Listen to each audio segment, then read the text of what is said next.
ngerti. Ya, Nuaiman, gimana bro? Wawai kabar no, nya cerita. Wawai kabar. Gimana Nuaiman? Apalagi yang mau kita bahas nih Nuaiman? Membahas apa ini? Kita sudah sama-sama mengakui nih, ya kan? Coba semalam nonton nggak saya dengan Gus Wapi? Enggak, semalam nggak nonton, nyeruit, acara nyeruit mau puasa. Nggak nonton dia teman-teman. Padahal saya itu memberi kesempatan kepada orang Islam yang nggak puas dengan performa si Wafi semalam. Jadi gini, kalau temanya ini bukti Quran jiplak Bible tidak, karena dalam kata Rasulullah kata ini dalam hadis itu wa antiku anil wahawa illa zikru wahyu yuha. Sesungguhnya apa yang disampaikan oleh Nabi itu bukan merupakan nafsu melainkan wahyu. Lalu dalam Al-Quran itu zalikal kitabul la raiba fihi hudalil muttaqin. Kitab Al-Quran ini tidak ada keraguannya, petunjuk bagi orang-orang yang bertakwa. Nah, seperti itu. Jadi Al-Quran ini wahyu, bukan jeplak-menjeplak. Jadi syarat agama itu pertama dia punya Tuhan, kedua punya Nabi, ketiga punya kitab. Nah, 3 syarat ini mesti terpenuhi, maka itu baru disebut sebuah agama. Kalau dia tidak punya kitab, tidak punya Tuhan, tidak punya Nabi, bagaimana itu akan dikatakan agama? Ormas mungkin. Begini, itu kan klaim-klaim pribadi. Bukan klaim. Begini, saya melihat begini Bro Aiman. Saya melihat argumen-argumen orang-orang Islam ini adalah argumen-argumen mengklaim diri sendiri. Contoh, ini misalnya ada orang Islam, saya tanya, Anda Islam? Iya.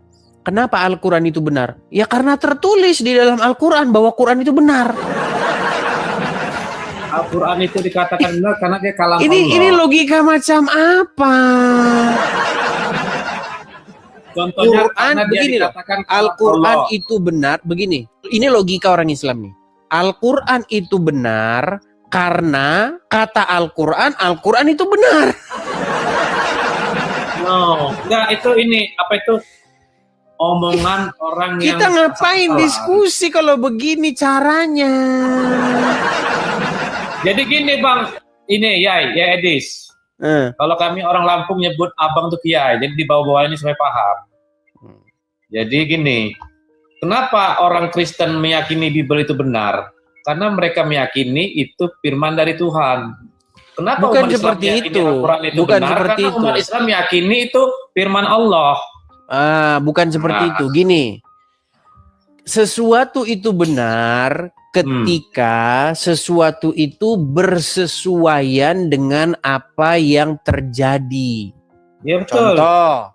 Contoh misalnya, kalau misalnya si A mengabarkan bahwa telah terjadi gempa, terus dikonfirmasi, benar nggak gempa? Benar. Nah, maka itu menjadi benar. Jadi sesuatu itu benar bukan karena klaim. Semalam kita itu sedang membahas ini ya. Kita sedang membahas mengenai ada di dalam Alkitab seorang nabi namanya Nabi Nathan. Oke. Nabi Nathan ini datang menemui Daud. Di mana Daud gimana? Daud Kalianda apa Daud mana itu? Maksudnya Daud sang raja. Oh iya. Kirain Daud Kalianda. Ketika Nathan ini datang menjumpai Daud, karena peristiwa Daud ini mengambil istri orang. Waduh. Iya. Jadi ada seorang prajurit yang sengaja dibunuh oleh Daud dengan cara ditempatkan dia itu di pasukan depan supaya memang mati, karena itu yang diinginkan Daud, karena Daud ingin ambil istrinya dia. Nah, makanya diutuslah seorang nabi kepada Daud untuk menegur dia. Nah, waktu nabi ini datang, nabi ini membawa sebuah perumpamaan. Umpamanya begini, wahai Daud, ada 2 orang dalam suatu kota. Abang simak ya. Simak ya, supaya kita nggak ngulang lagi. Ada 2 orang dalam satu kota, yang seorang ini memiliki sangat banyak kambing domba. Sementara yang seorang lagi itu hanya punya seekor saja. Pada suatu waktu, si orang kaya yang punya kambing domba banyak ini kedatangan seorang tamu. Tetapi karena dia serakah, dia tidak mau mengambil satu kambing domba punya dia untuk disembelih dikasih tamu yang datang itu. Dia ambil punya orang miskin itu. Kemudian disidangkan itu menjadi hidangan sang tamu yang datang tadi. Nah, mendengar hal itu, Daud itu marah. Sesungguhnya orang tersebut harus dihukum mati karena dia telah berbuat keji. Dan terhadap si orang miskin tersebut harus diberikan kepadanya 4 kali lipat sebagai ganti. Lalu apa kata Nabi Nathan itu? Engkaulah orang itu, Daud. Kamu orang itu adalah kamu. Karena Tuhan telah memberikan kepadamu seluruh istana raja. Tetapi sekarang engkau mengambil istri seorang prajuritmu yang sengaja kau tewaskan. Nah, mendengar hal tersebut tersungkur dan tersujudlah Daud dan menyesal perbuatannya. Nah, itu dikutip, dijiplak sama Al-Quran. Mau tahu? Maksudnya Al-Quran menjiplak dari 2 Samuel pasal 12 itu. Bible. Itu yang saya bahas semalam sama Gus Wapi. Nah, Gus Wapi melarikan diri sampai eeknya berceceran di mana-mana. Lari menceret sampai menceretnya berjatuhan di jalanan. Lari dia tunggang langgang.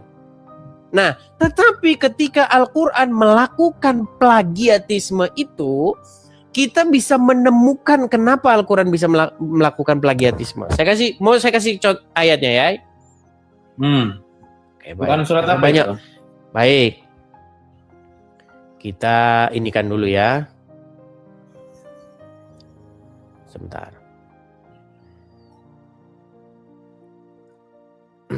Kita buka Al-Quran surat Hud ayat yang ke Hud Sad sampai 25.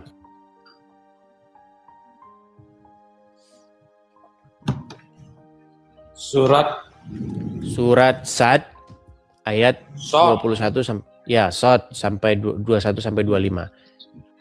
Makasih Bang Tobias, makasih. Nih, saya tampilkan ya di layar ya.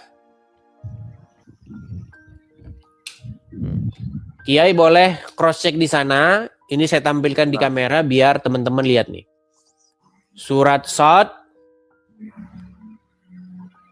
Udah ketemu? Kita bandingkan nanti dengan Alkitab ya. Kita bandingkan dengan Surat Sad dari berapa ya? Dari 21, dari 21. 21 sampai 25. Oke. Kita buka bandingkan dengan 1 Samuel 2 Samuel 12.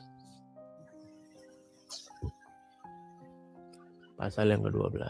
Nih, teman-teman nyimak ya, nyimak.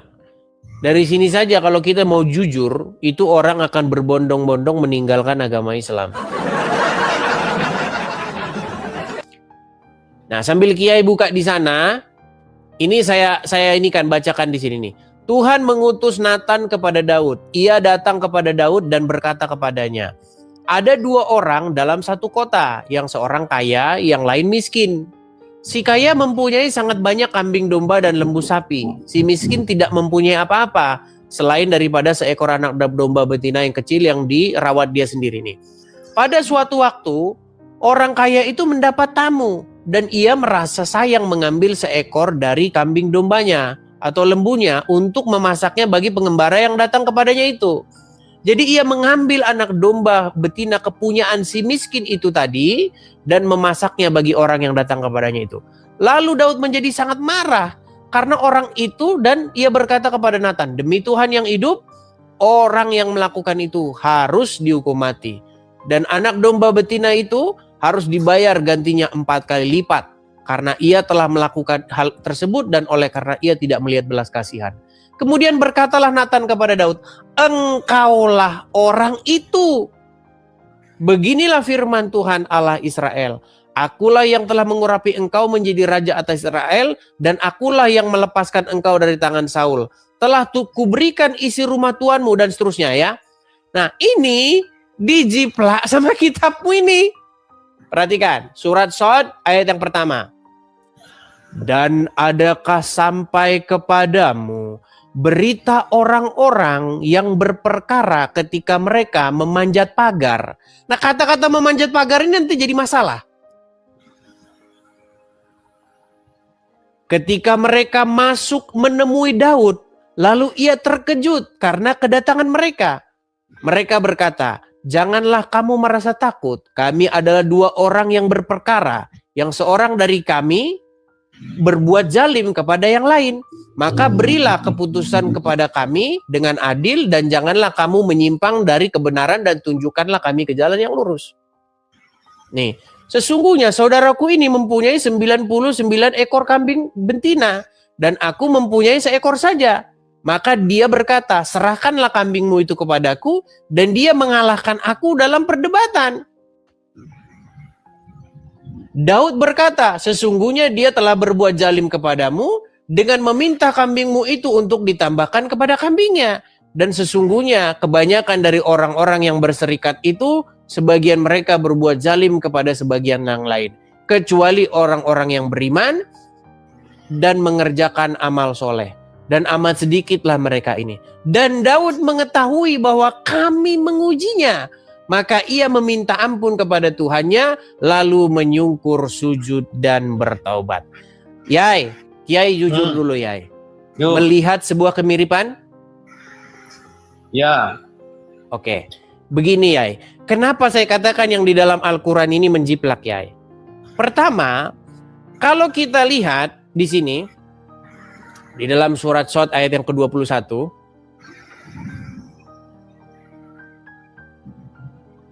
oke, yang datang kepada Daud berapa orang di sini? 2 orang. 2 orang dengan cara melompat pagar, betul? Ya. Nah, sementara di dalam Alkitab yang datang kepada Daud ini 1 orang. Dia itu membawa perumpamaan tentang adanya 2 orang.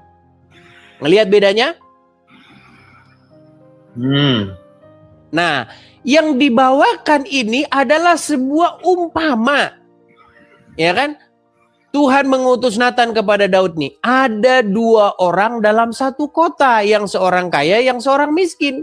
Jadi 2 orang ini nggak pernah datang kepada Daud karena 2 ini hanya ilusi, hanya sebuah cerita saja. Sebenarnya itu ingin merujuk kepada dirinya Daud. Nah, sementara yang di dalam Al-Quran betul-betul 2 orang. Nah, kenapa yang saya katakan dalam Al-Quran ini mustahil terjadi? Pertama, 1. Saya balik dulu kamera saya, Yai. Ya, saya balik dulu, Yai. Kita mau pikir yang logis-logis dulu, Yai. Yai, yang namanya raja, nggak usah bicara raja zaman dulu. Raja zaman sekarang, dikawal nggak? Ya. Ada pengawal raja nggak? Banyak. Yai, coba lompat pagar. Main ke Thailand. Thailand tuh ada raja, lompat pagar, Yai. Besok jenazah dikirim ke Indonesia. Yai. Kasih tahu dulu sama penonton itu, gue dikirim paus dulu. Masa lu aja dikirim paus? Ah, dia orang gimana enggak? Harus pintar dulu. Makasih Bang Elias, makasih. Yai, begini. Kalau kita berpikir secara logis, raja zaman dulu itu keadaannya itu lebih dahsyat daripada zaman sekarang. Dulu antar kerajaan itu sering perang. Ah, itu makasih Bang Tobias, sudah dikasih itu sama Bang Tobias kan. Kasih dulu, apa gua? Dikasih kan gabus. Ya, jangan mikirin gitu dulu ya. Gini ya. Dulu antar wilayah itu perang. Majapahit menaklukkan bangsa ini, Sriwijaya menaklukkan bangsa ini. Dulu sama. Dulu perang itu antar wilayah itu sesuatu yang lumrah. kerajaan satu menaklukkan kerajaan yang lain. Kerajaan satu minta kepada kerajaan yang lain supaya mereka memberi jatah, supaya aman mereka. Nah sekarang udah ada PBB. Nah karena zaman dulu itu perang antar kerajaan itu begitu masif, makanya raja itu nggak pernah lepas dari namanya pengawalan. Bahkan Daud itu pernah menulis sebuah mazmur bunyinya begini, seperti pengawal yang merindukan pagi. Makanya pegawai itu pengawal raja itu nggak boleh tidur. Mereka itu sangat rindunya dengan pagi hari. Karena apa? Karena mereka jadi satpam yang nggak boleh tidur, mengawal raja. Raja tidur, mereka duduk di depan gitu, jadi patung bawa senjata. Nggak boleh tidur itu. Bagaimana mungkin ada orang masuk ngelompat pagar nemuin Daud sama Daud diajak ngobrol? Udah belum ya? Kalau udah aku nanggepin. Ya silakan coba tanggap itu. Oke. Jadi dalam tafsir ringkasnya ayat 21 sampai ayat 25 surah Shad ini mengisahkan ujian Allah terhadap Nabi Daud alaihissalam. Jadi dua malaikat muncul di hadapan Nabi Daud dengan memanjat pagar dan mengajukan perkara sengketa harta. Sengketa tersebut melibatkan seorang dengan 99 kambing betina yang menuntut kambing milik orang lain hanya berjumlah 1 ekor. Nabi Daud memutuskan bahwa orang yang memiliki banyak kambing itu berlaku zolim. Namun kemudian beliau sadar bahwa peristiwa tersebut adalah ujian dari Allah. Beliau memohon ampunan dan bersujud kepada Allah dan Allah mengampuni serta memberikan kedudukan yang mulia. Nah, ini sebenarnya ayat ini ibroh, pelajaran bagi umat manusia agar tidak berlaku zolim. Jangan pertanyaan saya ya begini ya. Nabi berbuat zolim, maka Allah pun akan menegur. Jadi dua orang yang lompat ke pagar itu merupakan utusan Allah berupa malaikat. Gitu ya, yang cerdas dikit ya ini. Masa melintir-melintir ayat, Yai. Oke, Yai. Cerdas sebentar. Dari sebentar orang dulu itu. ya. Begini, dari mana kita tahu itu malaikat, Yai? Ya berdasarkan tafsir. Oh, tafsir. Ya. Oke, kenapa gini, mereka harus ya. lompat pagar? Sebentar ya. Kenapa harus melompat? Jadi gini, mengajukan dengan memanjat pagar dan mengajukan. Iya, kenapa mereka harus manjat pagar itu ada apa? Itu poin Jadi kalau- apa yang ingin disampaikan gini, Al-Quran Pak, itu ya. coba? Kenapa? Kalau Nabi Daud itu dijaga oleh bala tentaranya benar, dijaga oleh pasukannya benar dan dia sangat ketat sekali. Tapi Allah mengirim malaikat yang tidak bisa dilihat. Dan ini Iya, merupakan pertanyaannya pelajaran begini yang harus ya, kita ambil. Yai. Ibroh yang harus kita ambil. Nah, kita ngegas terus kita, Kiai. Dan pandai jangan ngegas terus, Wai. Ngegas terus. Yai, coba yang ingin saya tanyakan, Yai. Bagaimana mereka itu kok harus lompat pagar segala? Ya karena pagar itu dinding daripada rumah. Malaikat jangan kan pagar malaikat. Rumah kiai aja bisa dilompatin sama malaikat. Wah, apalagi cuma. Iya, kenapa harus lompat pagar? Sebenarnya gini ya. Perkara lompat pagar itu tidak perlu dibesar-besarkan. Yang paling dibesarkan itu isi dari sebuah pelajaran dari peristiwa itu. Sekarang itu begini ya. Keputusannya Daud itu betul nggak? Kita ikutin saja dia ya, walaupun ini sebuah tafsir ya. Malaikat yang masuk ke dalam. Nah, ketika malaikat itu masuk ke dalam, logika apa yang membuat Daud itu mengajak mereka ngobrol? Karena kalau secara nalar itu pasti Daud sudah panggil pengawalnya. Hei pengawal, ada orang masuk istana kerajaan ini. Dan mereka dengan pongahnya berkata, jangan takut, hai Daud. Ini yang diomongin jangan takut nih raja ini. Ibarat kata begini ya. Daud alaihissalam sebentar ya. Ibarat kata, Anda lompat istana kepresidenan, tahu kan? Kan di istana presiden ada presiden kan? Anda lompat pagar. Itu kalau Anda ketahuan tentara, itu pasti sudah bolong itu kepala itu. Pasti sudah jadi jenazah itu. Karena udah lompat pagar istana negara. Ini udah pasti diduga sebagai percobaan pembunuhan terhadap presiden. Ya. Hmm. Nah, ketika Anda lompat pagar, tiba-tiba Anda ketemu di situ dengan presiden. Jangan takut, Pak Presiden. Kira-kira sempat nggak Anda ngomong gitu? Sempat nggak Anda ngomong, hai Presiden, jangan takut. Sempat nggak ngomong gitu?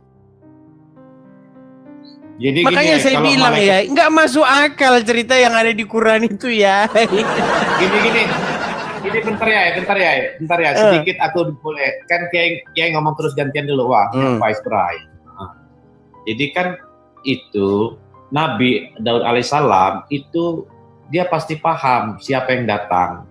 Dua orang malaikat yang menyerupai manusia dengan melompat pagar tersebut pasti dia sudah, aku utusan Allah. Wahai Nabi Daud alaihissalam, aku Nggak ada dia Tuhan bilang perbuatan begitu zalim ya, yang aku kau utusan Allah. Secara Ya ini singkatnya ngada-ngada seperti aja. itu ya, secara singkatnya seperti itu, dia membawa pesan dari Allah Subhanahu Wa Taala untuk mengingatkan kepada Nabi Daud agar tidak berbuat zolim. Saya balik dulu ya. Kezoliman yang Anda lakukan, maka tebusannya dengan mengganti kambing-kambing itu dan dia bertobat kepada Allah Subhanahu Wa Taala. Begitu ya alurnya. Baik, kita tampilkan ya. Kita tampilkan ya. Dan Gitu. adakah sampai kepadamu berita orang-orang yang berperkara ketika mereka memanjat pagar?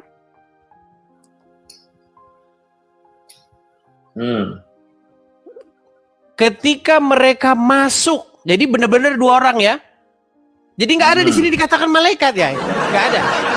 Ketika mereka masuk menemui Daud, lalu ia terkejut. Daud tuh terkejut karena kedatangan mereka. Mereka berkata, jangan kamu merasa takut. Bayangin nih, dia ngomong sama raja, udah lompat pagar, jangan kamu takut. Yai, kalau nggak percaya Yai, coba lompat istana kerajaan di mana? Oh, di mana ya kerajaannya? Brunei, Yai, main ke Brunei, lompat pagarnya itu, nah, temuin Raja Brunei itu. Setelah sampai di kamarnya, jangan takut. Yai, nggak sempet kita ngomong jangan takut, Yai. Dia pasti, raja itu pasti pengawal, pasti sudah begitu. Nggak, gini, makanya saya bilang ini cerita ini mustahil ini, Yai. Makanya saya bilang, Yai, jujurlah kita. Oke, saya teruskan nih. Janganlah kamu merasa takut. Kami adalah dua orang yang berperkara. Yang salah seorang dari kami berbuat zalim kepada yang lain. Maka berilah keputusan antara kami dengan adil. Dan janganlah kamu menyimpang dari kebenaran dan tunjukkanlah kami jalan yang lurus. Jadi mereka ini minta keputusan dari Daud, tapi caranya ini lancang sekali. Lompat pagar menemui raja ini. Baik, kita lanjutkan. Sesungguhnya saudaraku ini mempunyai 99 ekor kambing betina dan aku mempunyai seekor saja. Maka dia berkata, serahkanlah kambingmu itu kepadaku, dan dia mengalahkan aku dalam perdebatan. Terus Daud berkata, ini baik benar Daud ini, udah lompat pagar istananya, dijawab-jawab sama Daud ya. Daud berkata, sesungguhnya dia, maksudnya yang punya kambing banyak tadi itu ya, telah berbuat zalim kepadamu dengan meminta kambingmu itu untuk ditambahkan kepada kambingnya. Dan sesungguhnya kebanyakan dari orang-orang yang berserikat itu, sebagian mereka berbuat zalim kepada sebagian yang lain. Entah apa nih maksudnya ini. Kalau baca Quran ini agak-agak ada yang ngomong ke sini dia bahas yang lain. Kecuali orang-orang yang beriman dan mengerjakan amal soleh. Dan amat sedikitlah mereka ini. Nah, dan Daud mengetahui bahwa kami mengujinya. Maka ia meminta ampun kepada Tuhannya, lalu menyungkur sujud dan bertaubat. Nah, Yai, keputusannya Daud udah benar belum? Itu sebuah kebenaran. Itu satu Sebentar, peringatan halus buat. Sebentar Yai, keputusannya Daud sudah benar belum? Sudah benar. Keputusan apa? Keputusan Nabi Daud sudah benar untuk mengganti kambing dan dia mengakui kesalahannya dan dia bertobat. Bukan, sebentar, apa salah Daud? Sebentar, apa salah Daud? Dia kan memutuskan perkara dengan benar. Sesungguhnya dia berbuat zalim kepadamu dengan meminta kambingmu itu untuk ditambahkan kepada kambingnya. Betul? Berarti Daud kan menyalahkan orang yang punya 99 kambing tadi. Iya. Keputusannya Daud kan sudah benar ini. Betul. Nah, terus dia kok tersungkur sujud dan bertaubat dari mana?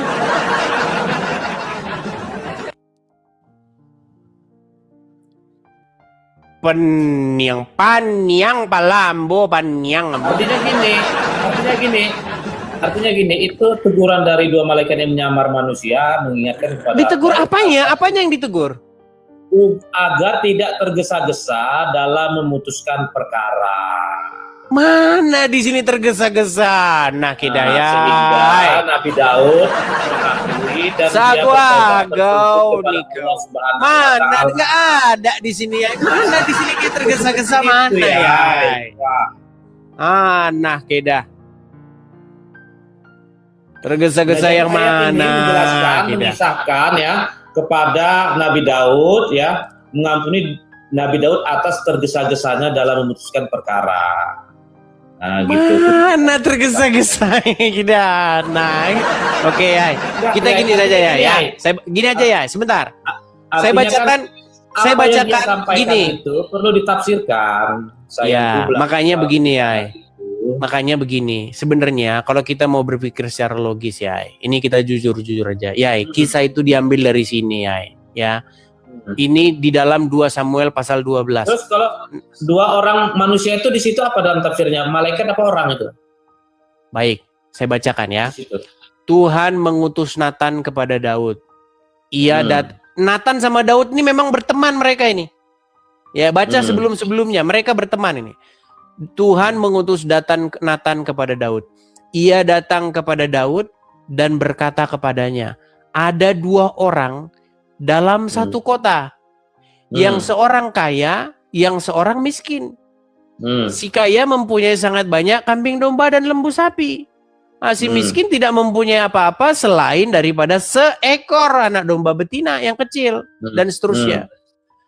Pada suatu waktu, orang kaya itu mendapat tamu, dan ia merasa sayang mengambil seekor domba dari miliknya itu untuk memasaknya bagi pengembara yang datang kepadanya itu. Jadi ia mengambil anak domba betina kepunyaan si miskin itu tadi dan memasaknya bagi orang yang datang kepadanya itu. Daud menjadi sangat marah karena orang itu, dan ia berkata kepada Nathan, demi Tuhan yang hidup, orang yang melakukan itu harus dihukum mati. Dan anak domba betina itu harus dibayar 4 kali lipat karena ia melakukan hal tersebut dan karena ia tidak mengenal belas kasihan. Kemudian berkatalah Nathan kepada Daud. Nah, ini poinnya. Engkaulah orang itu. Beginilah firman Tuhan Allah Israel. Akulah yang mengurapi engkau menjadi raja atas Israel, dan akulah yang melepaskan engkau dari tangan Saul. Telah kuberikan isi rumah tuanmu kepadamu, dan istri-istri tuanmu ke dalam pangkuanmu. Aku telah memberikan kepadamu kaum Israel dan Yehuda, dan seandainya itu belum cukup, tentu ku tambah lagi ini dan itu kepadamu. Mengapa engkau menghina Tuhan dengan melakukan yang jahat di matanya? Uria, orang Het itu kau biarkan ditewaskan dengan pedang. Istrinya kau ambil menjadi istrimu, dan dia sendiri kau biarkan ditewaskan oleh Bani Amon. Oleh sebab itu, pedang tidak akan menyingkir dari keturunanmu sampai selama-lamanya, karena engkau telah menghina aku dan mengambil istri Uria, orang Het itu untuk menjadi istrimu. Dan seterusnya. Lalu apa kata Daud? Lalu berkatalah Daud kepada Nathan, aku sudah berdosa kepada Tuhan. Dan Nathan berkata kepada Daud, Tuhan telah menjauhkan dosamu itu, engkau tidak akan mati. Jelas? Ini perikop aslinya tuh dari sini, bukan yang datang 2 orang betulan. Jadi Yai, marilah kita jujur Yai, inilah penjiplakan yang nyata Yai. Kejujuran itu gini, memang kita harus jujur dalam berdiskusi. Pertama itu modalnya harus jujur. Ketika diskusi itu tidak jujur, lebih baik tidak berdiskusi. Lalu cara menarasikannya pun harus jujur. Nah, kalau versinya Kiai itu jelas menarasikan ayat suci Al-Quran itu dengan cara menarasikan dari sisi negatif dan framing seolah-olah. Oke, kalau begitu Yai, bagaimana kita bisa yakin bahwa 2 orang yang datang kepada Daud yang melompat pagar itu bukan suatu peristiwa yang tidak terjadi. Karena itu mustahil peristiwa yang sungguh-sungguh terjadi. Itu Kenapa peristiwa yang mustahil? Kenapa mustahil? Pertama, 2 orang itu nggak jelas siapa identitasnya. ya, Kedua, malaikat. 2 orang itu kan asumsi liar, Yai.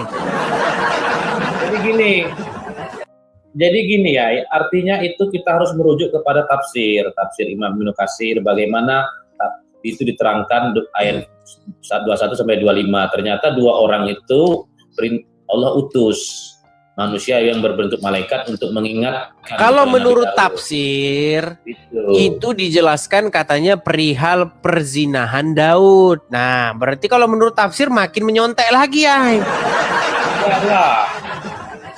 Tafsir Mau kita bacakan tafsirnya. 21 sampai 25 mengisahkan ujian bagi Nabi Daud atas. Baik, kita bacakan tafsirnya ya. Malaikat menyamar menjadi manusia memanjat mihrab untuk meminta keputusan perkara kasus persisian kambing. Baik. 99 PS 1 ekor. Kita tunjukkan ya. Memang mereka ini sungguh-sungguh nekat yang nyata ini. Saya balikan ya. Kalau kita Ini ngomong ya, kita nggak menggunakan ini ya. Sebentar ya. Ini sungguh-sungguh kebenaran yang nyata ayat Al-Qur'an ini. Wahyu dari Allah Subhanahu wa taala untuk teman-teman Kristen ketahui. Begitu. Kita balik kamera ya. Lihat ya. Iya. Surat Shad ayat 21 sampai 25. Mari ya. Oke, kelihatan ya? Kelihatan? Ya. Oke. Tafsirnya ya. Ntar kita hilangin dulu. Tafsir apa itu? Tafsir Ibnu Katsir ya. Oke. Kelihatan ya? Sesungguhnya dia telah berbuat zalim kepadamu, meminta dan seterusnya nih.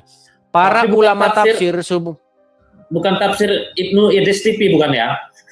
Ini loh Ibnu Katsir ya ampun ya, saya ini dituduh terus kita. Lanjut ke dalam gino. Oke, lihat. Nih. Perhatikan kita baca ya. Menurut para ulama tafsir sehubungan dengan ayat ini telah mengetengahkan suatu kisah yang kebanyakan sumbernya berasal dari kisah-kisah Israeliat. Nah, lihat kan? Nah, tidak ada satupun hadis pun dari Nabi yang menerangkannya hingga dapat dijadikan sebagai pegangan. Nah, nggak ada, Muhammad aja nggak tahu ini karena memang yang ambil dari sini. Nah, perhatikan nih. Di sini dikatakan apa? Nih ya.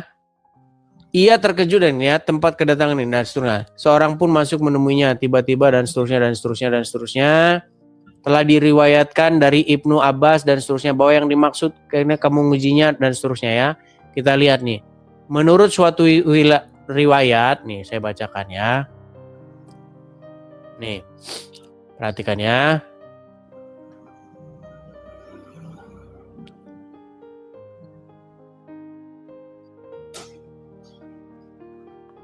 Bentar. Kita bacakan. Sabar.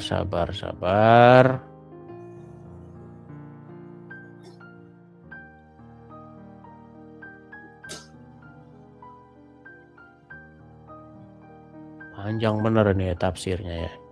Panjang ya. Kiai harus cerdas kalau belajar Al-Quran. Kalau belajar Bible mudah. Ya karena baca Quran ini tafsir semua isinya ya. Iya. Karena Al-Quran ini lebih pantas dikatakan kitab tafsir. Kalau Bible bahasa Indonesia langsung paham. Kalau Al-Quran mesti bisa alif-alifan dulu.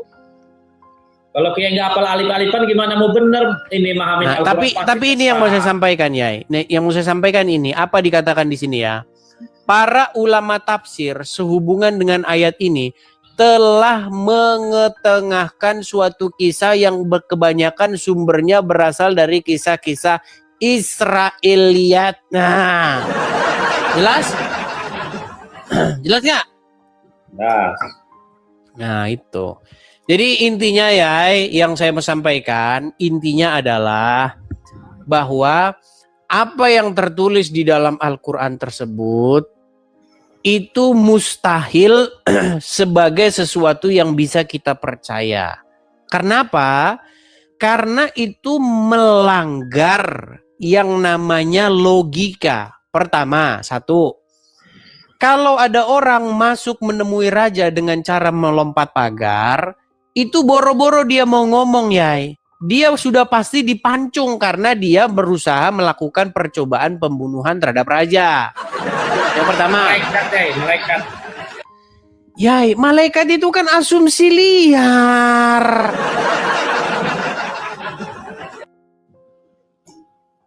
Ya, yang ngomong itu malaikat siapa? Muhammad dikatakan ini loh. Nih, Muhammad sendiri dia tidak pernah mengatakan apa-apa sehubungan dengan surat ini. Saya balikin ya kamera lagi ya. Aduh, lihat nih ya. Perhatikan nih. Para ulama tafsir sehubungan dengan ayat ini telah mengetengahkan suatu kisah yang kebanyakan sumbernya dari kisah-kisah Israel. Tidak ada satu hadis pun dari Nabi SAW yang menerangkannya. Gak ada ya. Anda bilang malaikat dari mana? Kenapa gak Anda bilang gondoruo sekalian? Makanya saya bilang ini mustahil bisa kita percayai sebagai peristiwa yang sungguh-sungguh terjadi. Maka kesimpulannya ini merupakan kesalahan daripada para penulis Quran tersebut, Yai. Dia mau nulis sebenarnya yang datang kepada Daud itu Nathan seorang diri membawa perumpamaan. Tetapi mungkin karena dia kurang bahasa Ibrani, karena yang disuruh menulis Quran itu adalah Zaid bin Sabit yang baru belajar bahasa Ibrani. Dia ambil yang bagian yang kedua tadi. Sehingga dia datang kepada Daud dengan cara melompat pagar. Nah, kata-kata melompat pagar ini ya, ini didapatkan dari mana? Nah, kemudian mihrab dia masuk menemui Daud. Al-Quran bukan pagar, mihrab. Iya, mihrab itu kan artinya pembatas ya. Batas. Iya, melompati pembatas. Artinya kan melompati batas. Namanya istana itu kan ada batasnya, ada boundary-nya, ada pagernya. Betul? Betul. Nah, itulah yang dilompati. Nah, bagaimana mungkin orang lompat masuk istana raja itu bisa selamat? Itu malaikat. Yai, sebentar Yai. Kalau Anda lompat masuk istana raja, tujuannya apa? Ya itu kalau manusia tanpa izin jelas akan membuat perlakuan yang tidak benar. Tapi kalau malaikat, tujuannya sudah pasti assassination. Tujuannya pembunuhan terhadap raja. Makanya nggak dia dibiarin hidup ya. Belum tentu juga dia itu ini. Kalau tukang sapu sekalipun nggak mungkin dia lompat pagar, Yai. Kalau Yai, bayangin ya, nggak usah raja ya, nggak usah raja. Yang kecil-kecil aja. Contoh, apa sih contohnya? Kapolres atau kepala ini, kalau TNI itu apa? Markas TNI itu apa namanya? Apa namanya teman-teman? Kalau wilayah kabupaten kan punya Polres. Nah, kalau kabupaten di TNI itu apa namanya? Dandim misalnya. Nih, bayangin ya, ada kodim ya, rumah kodim itu kan dijaga itu sama pengawal. Anda lompat ke situ ya, wah meninggal. Pasti sama penjaga itu pasti ditembak mati ya, karena itu sudah pasti percobaan pencelakaan. Apalagi raja ya, raja dia ya. Nah kita lompat istana raja, lompat pagar tetangga saja kamu digebuk sama orang. Apalagi ini lompat ke rumahnya raja. Oke, Orang yang dilindungi super ketat. Aduh, Oke, gimana tadi- kita mau percaya sama cerita-cerita begini ya? Tadi sudah saya sampaikan terkait 2 orang itu utusan dari Allah berupa malaikat yang menyamar jadi manusia untuk Asumsi menyampaikan liar kepada itu ya. Nabi Daud agar Nabi Daud jangan tergesa-gesa untuk memutuskan sebuah perkara. Jadi Nabi Daud pun mengakui dan sehingga dia bertobat dan bersujud kepada Allah Subhanahu wa Nggak taala. ada dia bertobatnya Dan di itu situ sebuah karena kisah. tergesa-gesa ya. Itu kisah pelajaran yang wajib kita ambil. Itu sebenarnya kisah yang wajib kita ambil ibrohnya, baik dalam Yai, Al-Quran. di mana maupun di dalam situ kitab Daud Biblos. menyesal karena dia Seperti tergesa-gesa. itu.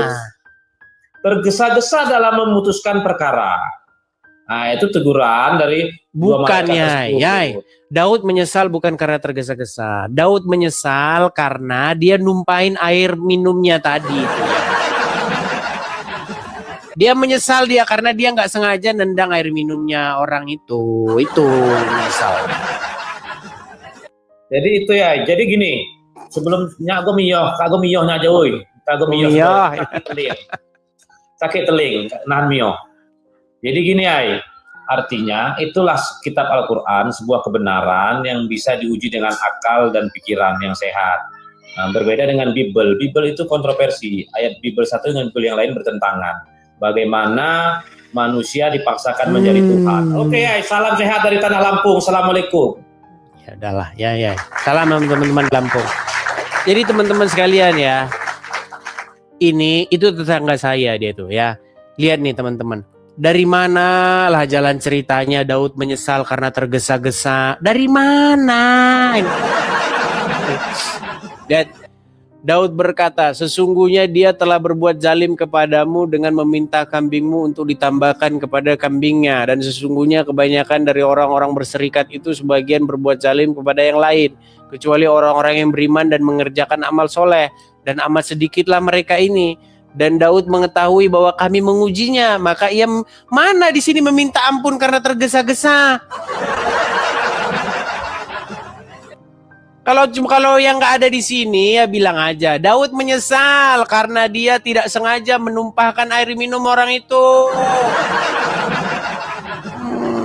Makanya Gus Wapi teman-teman, gara-gara ini semalam itu lari dia tunggang langgang ya. Lalu ributlah si Mila, turunkan dia. Jadi teman-teman, kalau misalnya kalian ketemu Afi, ya saya